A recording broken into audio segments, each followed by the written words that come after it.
సుమన్ టీవీలో మీ business promotions కోసం ఈ కింది నెంబర్ను సంప్రదించగలరు.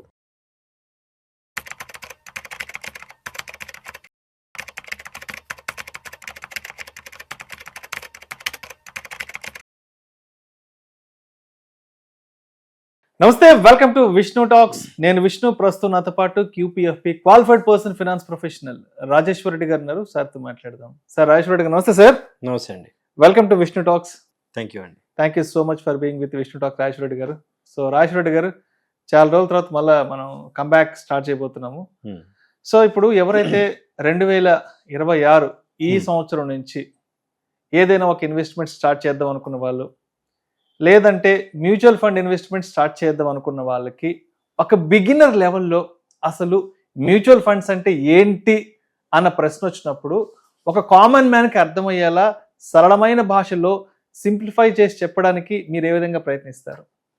ఓకే, అంటే మనము చాలా చోట్ల చూస్తున్నామండి మ్యూచువల్ ఫండ్ ఇన్వెస్ట్మెంట్స్ మంచివి, ట్రాన్స్పరెన్సీ ఉంది, రిటర్న్స్ వస్తున్నాయి, సో డైవర్సిఫికేషన్ ఉంది. ఇవన్నీ మనం టెక్నికల్ నాలెడ్జ్, టెక్నికల్ వర్డ్స్లో చాలా వింటున్నాము. కానీ ఎవరైతే అసలు ఫైనాన్షియల్ నాలెడ్జ్ అసలు లేదు, ఎందుకంటే ఇప్పుడు మ్యూచువల్ ఫండ్ పెనిట్రేషన్ మెల్లిమెల్లిగా రూరల్లో కూడా పెరుగుతుంది. సో అక్కడ ప్రాబబ్లీ ప్రాపర్ ఎడ్యుకేషన్ లేకుండా, స్పెసిఫిక్గా ఫైనాన్షియల్ ఎడ్యుకేషన్ లేకుండా ఉన్న వాళ్ళకి వాళ్ళు కూడా ఇన్వెస్ట్మెంట్ చేసుకోవాలంటే సింపుల్ లాంగ్వేజ్లో ఈజీగా అర్థమయ్యేట్టు ఎగ్జాంపుల్స్తో చెప్పాలి అని అంటే, మ్యూచువల్ ఫండ్ని మనము ఒక క్రికెట్ టీంతో కూడా కంపేర్ చేయొచ్చండి. సో నేను ఒక 2-3 ఎగ్జాంపుల్స్ చెప్తాను. దీన్ని మనం ఎనాలజీ అని అంటాం, అంటే ఇట్లా కంపేర్ చేసుకుంటూ చూడడము. సో ఫర్ ఎగ్జాంపుల్, మనం ఇప్పుడు జనరల్గా మనము ఈక్విటీకి వచ్చినప్పుడు స్టాక్స్, మ్యూచువల్ ఫండ్స్, ఈ రెండింటికి డిఫరెన్స్ చెప్తారు. స్టాక్స్ అంటే ఏమంటారు, ఒక పర్టికులర్ కంపెనీలో ఇన్వెస్ట్ చేయడం, అందులో ఈక్విటీ పర్చేజ్ చేయడం. మ్యూచువల్ ఫండ్స్ అంటే ఏంటి, number of stocks, 40, 50, 60 depending upon the mutual fund scheme. So ఇక్కడ ఏంటంటే ఈజీ లాంగ్వేజ్లో చెప్పుకోవాలి అని అంటే, సపోజ్ క్రికెట్ అనుకుంటే, నేను ఒక గ్రేట్ బ్యాట్స్మెన్ అయ్యి ఉంటే నా ఒక్కడితో కాదు, ఆడలేం, there is no chance. So ఇది ఒక క్రికెట్ టీం లాగా అండి. Mutual fund is like a cricket team. So cricket team అంటే అందులో 11 మంది ఆడతారు. సో ఈ 11 మంది ర్యాండమ్గా కాకుండా రైట్ 11 మెంబర్స్ ఉంటేనే ప్రాపర్ టీం ఉంటుంది.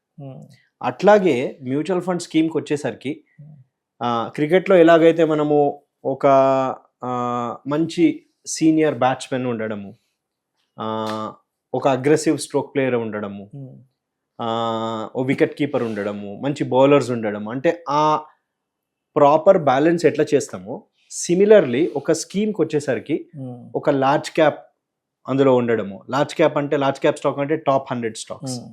సో కన్సిస్టెన్సీ ఎక్కువ ఉంటుంది, స్టెబిలిటీ ఉంటాయి రిటర్న్స్లో, ఎక్కువ వొలటాలిటీ ఉండదు. Similarly mid caps, stroke players ఏదైతే ఉన్నారో, సో ఈ స్ట్రోక్ ప్లేయర్స్ లాంటి వాళ్ళు ఉండడము. అండ్ యంగ్ బౌలర్, సడన్గా వికెట్స్ తీసుకునే కెపాసిటీ ఉన్నవాళ్ళు, వికెట్ కీపర్ బ్యాలెన్స్ చేయడానికి. అంటే ఈ విధంగా మనం ఒకవేళ ఆ పర్టికులర్ మనిషికి చెప్తే క్లియర్గా అర్థమవుతుందండి. అంటే ఒక క్రికెట్ టీం ఎట్లా ఫామ్ చేస్తామో ఆ విధంగా మ్యూచువల్ ఫండ్ స్కీమ్ కూడా అనుకోవచ్చు. మరి ఇక్కడ ఏఎంసీ ఎవరు, ఆర్ మనం ఎవరు, ఇన్వెస్టర్స్ ఎవరు? ఇన్వెస్టర్స్ ఎవరు అంటే నథింగ్ బట్ మనం క్రికెట్ ఫ్యాన్స్. మనం టికెట్ కొంటేనే ఆ మ్యాచ్ అవుతుందండి. సో మనం టికెట్ కొనకపోతే ఆ మ్యాచ్ కాదు. సో మనం టికెట్ కొంటేనే ఆ మ్యాచ్ అవుతుంది. That means investors are nothing but that cricket fans. And మరి ఈ మ్యూచువల్ ఫండ్ కంపెనీ, ఇప్పుడు మనము ఈ మ్యాచ్ జరుగుతూ ఉంటే, స్కోర్ జరుగుతూ ఉంటే, score board, what is the score board? Score board ఒకరు సపరేట్ మెయింటైన్ చేస్తారు కదా. సో స్కోర్ బోర్డ్ వాళ్ళు ఆడరు, వాళ్ళు బ్యాటింగ్ చేయరు, బౌలింగ్ చేయరు, but they are managing that score board.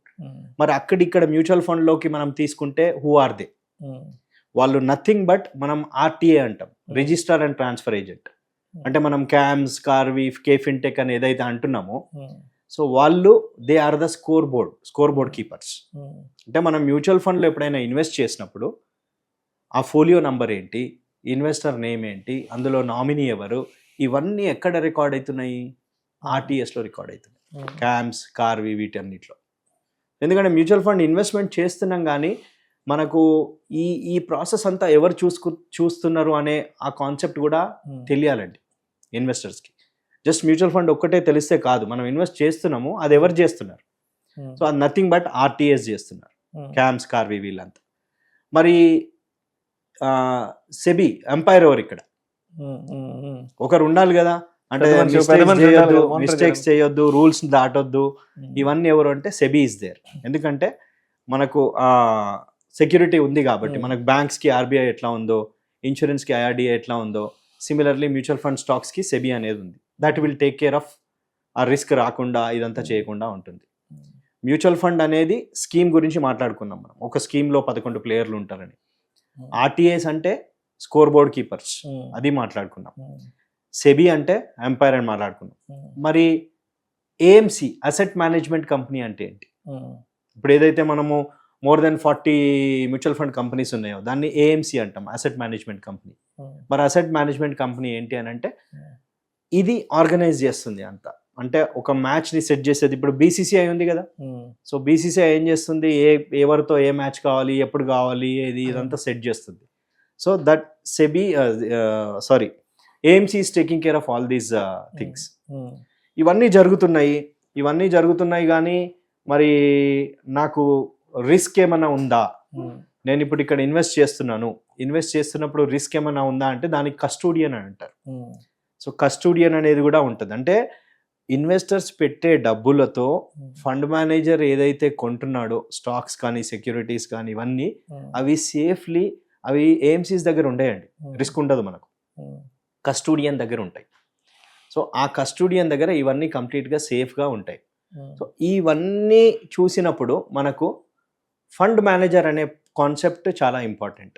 అంటే మనం మ్యూచువల్ ఫండ్ స్కీమ్లో ఇన్వెస్ట్ చేసినప్పుడు ఫండ్ మేనేజర్ ఎవరు, ఎంత ఎక్స్పీరియన్స్ ఉంది, ఇవన్నీ చూస్తున్నాం. మరి ఫండ్ మేనేజర్ ఎవరు క్రికెట్తో కంపేర్ చేస్తే? Fund manager is nothing but captain of that particular team.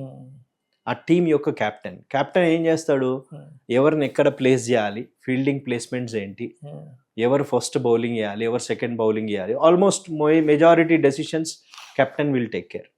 So ఇక్కడ ఆ ఫండ్ మేనేజర్ ఏ సెక్యూరిటీ కొనాలి, ఎప్పుడు కొనాలి, ఎప్పుడు అమ్మాలి, ఎంత పర్సంటేజ్ మెయింటైన్ చేయాలి, సో ఈ వర్క్ అంతా ఈ ఫండ్ మేనేజర్ చేస్తుంటాడు. సో ఓవరాల్గా ఏంటంటే ఒక మ్యూచువల్ ఫండ్ అంటే ఏంటంటే క్రికెట్ మ్యాచ్తో కంపేర్ చేసుకుంటే మనకి ఇట్లా ఈజీగా అర్థమవుద్దండి. ఇట్లా we have so many number of example. For example Tirupati హుండీ ఉంది. తిరుపతి హుండీ, అందులో మనము డబ్బులు వేస్తూ ఉంటాం. తిరుపతి హుండీలో నథింగ్ బట్ ఇన్వెస్టర్స్ హుండీలో డబ్బులు వేస్తున్నాం. హుండీలో డబ్బులు వేస్తే ఆ పర్టికులర్ టెంపుల్ ఒక పంతులు అరేంజ్ చేస్తే ఆ పంతులు దేవుడి పనులన్నీ చేస్తున్నాడు. ఆ దేవుడి పనులన్నీ చేస్తున్నాడు అని అంటే nothing but that particular AMC ఆ ప్రీస్ట్ అపాయింట్ చేస్తుంది. మరి రిటర్న్స్ అంటే ఏంటి? రిటర్న్స్ ఈజ్ నథింగ్ బట్ మనము దర్శనం చేసుకొని ప్రసాదం తీసుకుంటాం. అక్కడ ప్రసాదం సమానంగా ఇస్తారు, ఇక్కడ ప్రసాదం మాత్రం సమానంగా ఇయ్యరు. ఎవరు ఎంత రిస్క్ తీసుకుంటే అంత ప్రసాదం వస్తుంది, అంత రిటర్న్స్ వస్తాయి. So this is one more example. అంటే అర్థం కాని వాళ్ళకు మ్యూచువల్ ఫండ్ అంటే ఏంటి అనేది చూసుకోవడానికి. టెక్నికల్లీ మీకు చాలా వీడియోస్ ఉన్నాయి, మీరు ఒక్కసారి యూట్యూబ్లోకి పోయి తీసేస్తే mutual fund, scheme, large cap, mid cap, ఇవన్నీ ఎవ్రీవేర్ నాలెడ్జ్ ఈజ్ అవైలబుల్ అండి. బట్ ఈజీ అండర్స్టాండింగ్లో this is one thing. Thank you sir, thank you so much Rajeshwar Reddy garu. మ్యూచువల్ ఫండ్స్లో ఇన్వెస్ట్ చేయాలి అనుకున్న ఒక బిగిన్నర్ లెవెల్కి ఎటువంటి క్వశ్చన్స్ ఉంటాయి, ఆ క్వశ్చన్స్కి ఎటువంటి సమాధానాలు ఏంటనే దాని గురించి చాలా చక్కగా తెలియజేశారు. Thank you so much sir. Thank you.